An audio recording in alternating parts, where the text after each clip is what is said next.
ാണ് ഇനി കേരളം സാക്ഷ്യം വഹിക്കാൻ പോകുന്നത്. ജനറേഷൻ ഗ്യാപ്പ്, പ്രായം ചെന്ന ആളുകളുടേത് തന്ത വൈബ്, അവരുടെ ഭാഷയും സംസാരവും പ്രവർത്തനവും ഒക്കെ തന്ത വൈബ് എന്നാണ് കുട്ടികൾ പറയുന്നത്. കുട്ടികൾ ജെൻസിയാണ്, അവരൊന്നിനും കൊള്ളൂല എന്നുമാണ് പറയുന്നത്.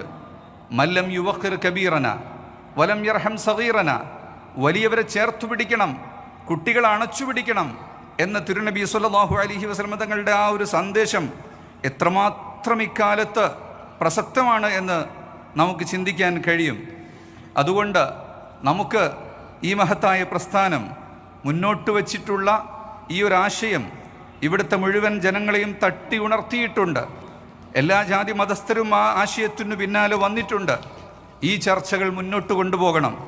ആവശ്യങ്ങൾ ഒരുപാട് മുന്നിൽ പറയുമ്പോൾ ഏതെങ്കിലും ഗവൺമെൻറ് ചെയ്തു തീർക്കേണ്ടതാണ്, അല്ലെങ്കിൽ ഗവൺമെൻറ് ചെയ്യാത്ത കുറ്റമാണ് എന്നുള്ള ഒരു ധാരണ സാധാരണ ചില ആളുകൾക്കുണ്ട്.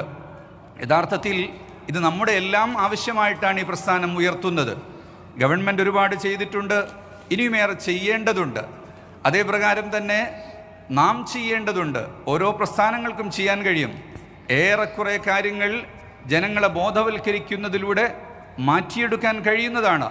അതിനുവേണ്ടിയാണ് ഇത്രയും മഹാപണ്ഡിതന്മാർ വലിയൊരു വ്യൂഹം തന്നെ ഇത്രയും ദിനം സമ്പൂർണ്ണമായി ഈ ഒരു യാത്രയ്ക്ക് വേണ്ടി ചെലവഴിച്ചത്.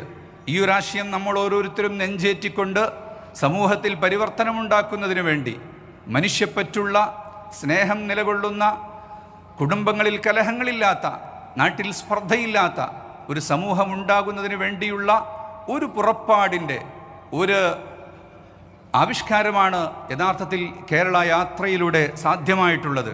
മഹത്തുക്കളായ നേതാക്കൾ വിശദമായി നമ്മോട് സംസാരിക്കാനിരിക്കുന്നു. വാക്കുകൾ അവസാനിപ്പിക്കുന്നു.